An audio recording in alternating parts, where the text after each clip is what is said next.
planning to be the hero of the story? Easier said than done. Your teammate will help, but death isn't the only thing standing in your way in the Crucible. And today we'll show you a quick how to play or overview for Blood and Skulls the Crucible. And do check out the project page for the game, we'll put a link to that in the description below. And hi everyone, it's Stella. And Tarrant, welcome to Meeple University.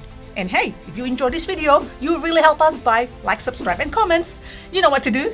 Now let's get to the classroom. Blood and Skulls the Crucible is a dark narrative game in which players are battle and torment wearied adventurers in a sinister and mystical world. It was designed by Jesus Martin Gallego and published by Nocturna. The game plays 1 to 4 players in 90 minutes per scenario and is of medium complexity. In this video, we're showing you an early prototype of the game, including only a small proportion of its final intended content. The rules, art, and components are not final.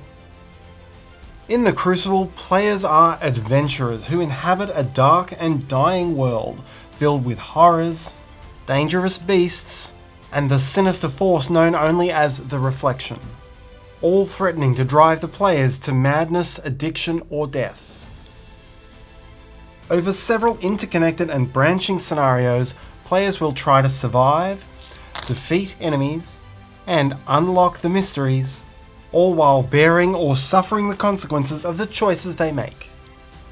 The Crucible is a true hybrid of a game. It melds the tactics and mechanisms of a grid-based mini-skirmish, but with deep RPG-style narrative and character development, because your choices matter.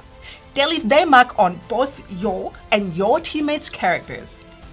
To begin, choose your characters. You'll track their stats and progress on an RPG-style character sheet. To begin a scenario, seed the board with scenery, prepare the scenario's enemies, and read through the story and scenario rules and objectives.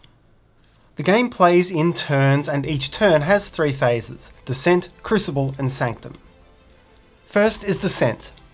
Each player may take up to 2 actions, and these can be to move, which will be orthogonally up to the character's movement range, to use a ranged weapon or ranged magic, if you have any available, or if you're engaged in close combat with an enemy, roll your agility to attempt to disengage.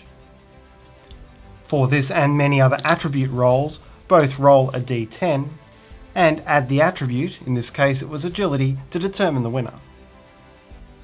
After all players act, the enemies act, moving up to their movement range to engage the nearest player in combat. If an enemy had a ranged attack, it would move only as far as needed to get within range. Second is the Crucible. Resolve each close combat. You and the enemy each have an agility and an endurance, which are the base numbers of dice that you roll for attack and defense respectively. There are 3 types of attack: frenzied, direct, and relentless. The enemy's type will be specified, while you get to choose your type. Within each combat, all frenzied attacks roll first, rolling dice equal to half their agility rounded up. Direct attacks roll second, rolling full agility, and relentless attacks roll last, but roll agility plus strength. Where there are 2 attacks of the same type, let's suppose they're both attacking direct, then each side rolls a d10 and adds agility to determine who rolls first. Balancing how strongly you attack against how early you attack is a key tactical choice, since dying early in the battle means missing a later attack. The attack itself is a roll of d6s. And do note, the final dice will have symbols, not numbers. There'll be 2 sides showing hit, 2 sides showing push, and 2 showing miss.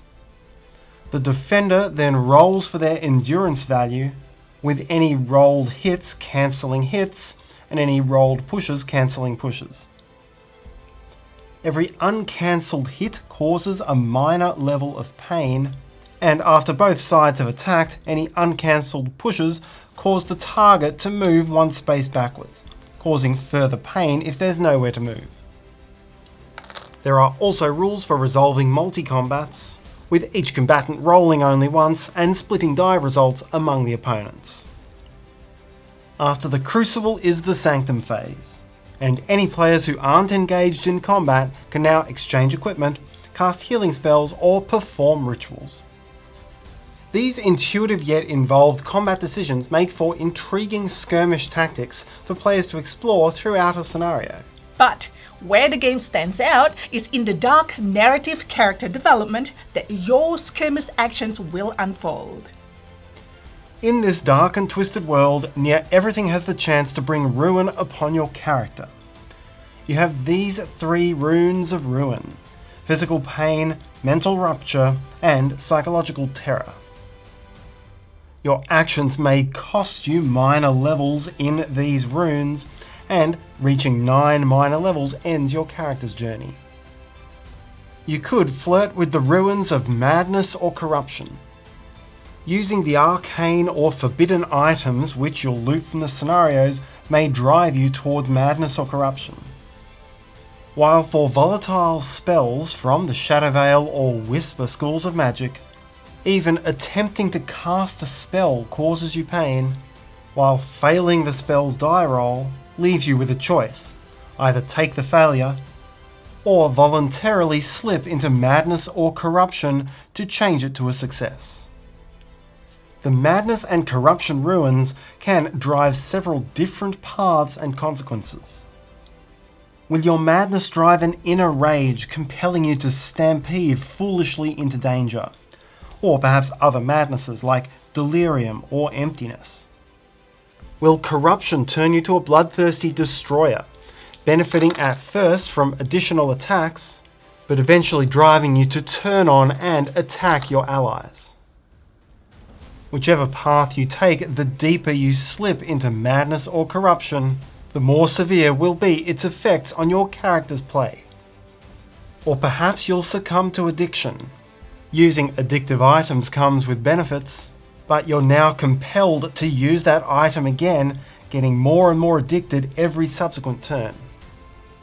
Each time with greater benefits, but also steeper downsides. Reach the end of any one of these ruin tracks and your character will fall, leaving behind an emotional legacy which persists for its allies. Only the rituals you'll perform in the Sanctum phase can reverse these ruinous paths. The Crucible ambitiously combines a grid-based skirmish with deeply consequential character building and character destroying. This is in a dark RPG setting, which will involve thematically role-playing my character as they corrupt. It's replayable with 8 characters and many dark paths to explore. And optional features including turbulences which change the global rules, and secrets to give players individual missions. The game will also come with a full range of minis, maintaining Nocturna Model's reputation as a top manufacturer of quality paintable tabletop miniatures. Thanks for watching, and if you like this video, maybe you'd like to watch this next one. Have a great day, bye!